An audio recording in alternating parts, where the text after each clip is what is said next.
आपके हिसाब से आपकी सिस्टर जो कह रही हैं वो ज्यादा सही है या आपकी वाइफ जो कह रही है वो ज्यादा सही है? अपनी जगह पे ऐसा होता है ना कि हमारे पापा एक्सपायर होने के बाद में जो हमारा पूरा ये था मैम, जो पूरा घर था तो फिर उन्होंने उसको पूरा हैंडल किया था मैम। तो फिर ऐसा होता कि तब से बीवी आने के बाद अब से मैं फिर उसका तो फिर ये क्यों करूँ? सिर्फ उसका नहीं, पर वो जो बैलेंस बनाने की बात होती है वो बना पा रहे हैं आप आपके हिसाब से? हाँ, मैं अपनी जगह पे पूरा न्यूट्रल हूँ मैम। और आपको लगता है जो वो कह रहे हैं आपको वो सपोर्ट मिलता है, वो न्यूट्रल हैं घर में? हाँ, मतलब वो सपोर्ट करते हैं, मतलब उनको भी लगता है दीदी है, वो कहाँ जाएंगी, किसको बताएंगी। मुझे भी लगता है ना मेरे मन से कुछ करूँ, उनको भी समझना चाहिए कि करना चाहिए, मतलब नहीं इसका घर है इसको इसके हिसाब से चलने दो, ये इनको भी समझना चाहिए। ठीक है, ये मम्मी के घर में है, ये उन्होंने कमाया, हाँ आपने सब किया, पर मुझे भी चांस दो, मुझे भी करने दो कुछ। नंदिनी जी, आपने जो भी इस परिवार के लिए किया है वो एक बेटी होने के नाते बेटे का फर्ज जो निभाया है वो बिल्कुल भी नजरअंदाज नहीं किया जा सकता। आपके पिताजी के जाने के बाद जिस तरह से आपने घर को संभाला वो भी बहुत ही रिस्पॉन्सिबल काम किया आपने। अनफॉर्चुनेटली आपकी शादी नहीं चली, लेकिन आज अगर आप अपने घर में होती तो अश्विनी अपना घर अपने हिसाब से चला रही होती या नहीं?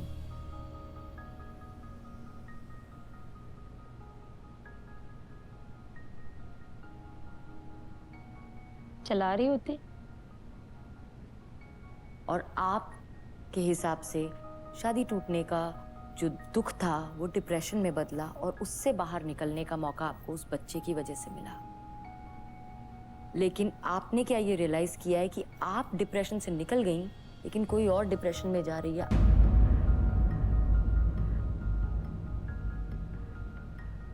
क्योंकि उसे लग रहा है कि उससे उसकी बच्ची छीनी जा रही है। कभी आपने ये सोचने की कोशिश की? मुझे सिर्फ इसका जवाब चाहिए। मैंने सोचने की कोशिश की, मैंने सोचा, और पिछले 2 महीने से मैं इन लोगों से दूर। फिर भी क्या हुआ, आज बच्ची 2 महीने के बाद अगर मेरे पास आई तो अब इसमें मेरी क्या मैं गलती? आपको देती हूँ।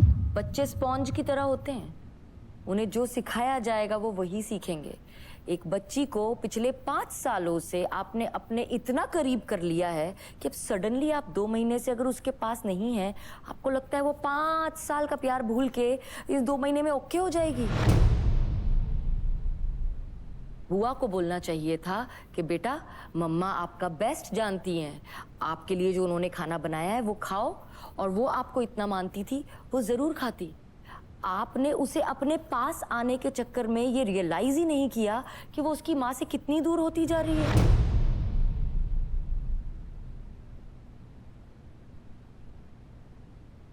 अभी 2-2.5 घंटे में जो मैं करती हूँ तो ये लोग उसके साथ में 6-6 घंटे रहते हैं, तो ये लोग उसको डाइवर्ट क्यों नहीं कर पाते, ये मेरा सवाल इनके लिए है। इनसे ज्यादा गिफ्ट मिलते हैं तो उनसे लगा होगा उसका, तो वो इनको बोलती भी है मैं कि नहीं, मतलब इसे दिखाओ मत ज्यादा, उसको आदत लग जाएंगी गिफ्ट मिलने की, नहीं मुझे बार बार मिलता ही रहेगा, तो उसको नहीं देना चाहिए ना हर बार लेके, उसको भी कम देना चाहिए। मतलब जब उसको नहीं मिला तो वो क्या बोलती है, नहीं आप तो खरीद के नहीं देती, मेरी बुआ खरीद के देती, मतलब मुझे बुरा लगता है ना वो भी। लेकिन मेरा एक कहना है कि बच्चे को इस तरह से भी ये किसी के दरवाजे में जाके या किसी को वो चीज देख ली और वो सामने वाला उसको नहीं दे रहा, वो रोते हुए घर में आ रही है, 4-4 दिन रोती है। मैं ये नहीं बोल रही कि वो वहाँ 1000 रुपए की चीज देख रही है तो मैं 1000 रुपए की दूं, मैं उसको इंस्टेंट नहीं देती, वो चीज संभाल के समझ के बताती हूँ कि बेटा आज मेरे पास पेमेंट नहीं हुआ है, मेरे पास आज पैसे नहीं है। वो इतना समझती है और वो ये भी बोलती है कि नहीं जब आत्या आपका पेमेंट हो जाएगा तब लेके देना, वो इतना समझती है, उनको भी मालूम है। तो ये 2.5 घंटे में वो आपकी तरफ क्यों झुकाव है, आप खुद जवाब दे रही हैं, क्योंकि सारे गिफ्ट तो आप ला कर देती हैं। अभी कैसा है ना, बच्ची वो को लोग सारी नहीं ला उम्मीदें रहे ना, आपसे हैं। अब वो लोग नहीं ला रहे तो आप ये अब आप कैसे तो एक ही ना? परिवार में रहती है ना, ये पैसा हाँ। परिवार का है आपने कहा ना। हाँ। आप गिफ्ट लाई फ्रॉम मम्मा बोल के नहीं दे सकती? कई बार इन्होंने दिया है, नहीं, आप ये बोल के लाके नहीं दे सकती। अब मेरा काम है लाके देना। अगर मेरा काम लाके देना है ना, तो इनका भी ये काम है मेरे हिसाब से कि नहीं ये बेटा बुआ ने नहीं लाया, ये मैंने लाया। फिर इन्होंने भी बोलना चाहिए, ये तो ये कर सकते हैं ना, क्योंकि इनको खुद को मालूम है कि नहीं जो लाता वो नहीं कह सकता, जो लाता है वो कह सकता है। क्या आपको ये पता है कि उसकी माँ को पसंद नहीं है कि उसके छोटे बाल हो जैसे आपके हैं, और वो चाहती है कि उनके जैसे लंबे मैंने बाल हो। उसके 2 से 3 बार बाल किए, कटवाए। मैंने उनको बोला भी, मैंने फोटो भेजी थी, आपने मुझे हाँ बोला, मैंने वैसे कटवा के लाया। लेकिन आपने जो फोटो भेजा उसके बाद जब वो घर आई तो उसके बाल बिल्कुल लड़कों जैसे कटे हुए थे, ये कहा उन्होंने। वो मैंने उनको बोला भी कि मैंने आपको ये फोटो भेजी है, मैंने यही बोला था। नेक्स्ट टाइम से मैंने 2 बार, वो गलती हुई मेरे से, मैंने नेक्स्ट टाइम से उसको बाल ही कटवाने नहीं लेके गई। पता है कितने दुख की बात है, जिस औरत ने 9 महीने उस बच्चे को अपने पेट में रखा ना, आज वो बच्ची अपनी माँ से ज्यादा बुआ बुआ करती है, उसके दिल पे कितनी छुरियां चलती होंगी ना, ये शायद आप समझ नहीं पा रही हैं। क्योंकि अगर समझी होती ना तो आज ये नौबत नहीं आई होती। आप धीरे धीरे पीछे आए और अश्विनी को धीरे धीरे आगे करे। आपने अपने आप को उनकी लाइफ से ऐसे गायब कर लिया 2 महीने से, वो बच्ची क्या समझ पाएगी कि कहाँ चली गई बुआ? तो रोएगी ही ना, वो तो 4 दिन अपनी नानी के घर जाती है तो बुआ बुआ करती है। मैं उस चीज को अवॉइड करना चाहती हूँ कि ताकि मैं उसके सामने फेस पे ना आए ज्यादा। अच्छा अश्विनी जी, आप फिर से काम करना चाहती हैं? हाँ, जॉब करना चाहती हूँ, पर अभी बेटे को संभालने के लिए कोई है नहीं घर में, इसलिए नहीं किया मैंने अभी। तो ये जॉब आप क्यों करना चाहती हैं? से लगता है कि खुद के पास भी पैसे रहे तो मैं भी बच्चों के लिए कुछ कर पाऊंगी, मुझे उसको भी लगेगा कि नहीं मम्मी भी कमाती है तो मम्मी भी लाएंगी। तो कहीं ना कहीं जॉब करने के पीछे ये वजह है कि आपको लगता है कि आप अपनी बेटी को फिर से अपने पास ले पाएंगी। हाँ, चलिए यहाँ ऑडियंस में आप लोगों से भी पूछते हैं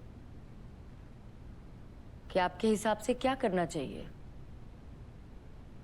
मेरे हिसाब से ये करना चाहिए कि घर की सबसे ज़्यादा हक तो बहू के होती है ना, तो इस घर की बहू तो यशविनी है, नंदिनी नहीं।